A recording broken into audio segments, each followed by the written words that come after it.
For decades, women's empowerment has focused on access to education, leadership, careers, entrepreneurship, financial independence, etc.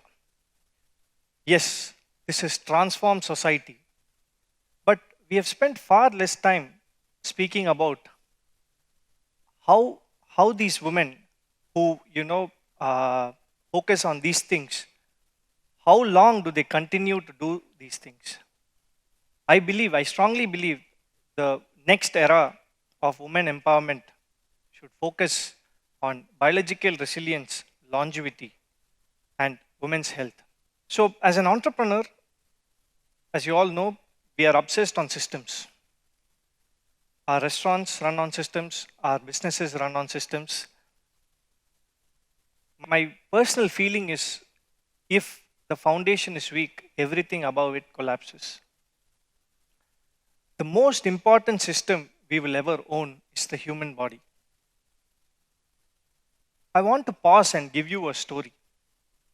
My grandmother, who has been managing a family of more than 15 people and has been active throughout and throughout her life of 75 years and has raised kids over 3 generations, is now bedridden for the past 5 years.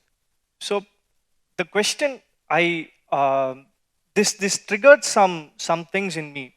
Why do a few people continue to move freely, be independent, and have strength and vitality in their well into their later years, but a few people even struggle to move? Somewhere along the way, a lot of women become the last person they take care of. So I want to get theoretical. Let us pause and see what nature tells us. In social species such as elephants and orcas, the female leader drives the entire group. The health and longevity of a female leader is very important for the entire family to survive. In most species, mothers transform critical antibodies and pass on passive immunities to offsprings during gestation and early nursing. Human societies are not much different. When when women uh, become healthier, they make healthier choices, families become healthier, children pick up better habits, communities thrive, and generations benefit from it. So, I want to just begin with something. Women's health is not a women's issue, it's actually a societal issue. So, I'm going to start speaking about biohacking. What is biohacking? Um, I've been curious about it for the past 2 years. So, biohacking, people think is, they picture it with expensive gadgets and futuristic tech. But biohacking, yes, that might be true, but biohacking at its core is, making structured data driven changes to your everyday food and lifestyle for improvement in physical and cognitive performance. The biggest breakthroughs aren't hidden in technology, they are actually hidden in the basics. So, what are the basics? Sleep, movement, recovery, nutrition, strength training. Yes, there have been, everyone knows this, but what do we do about it?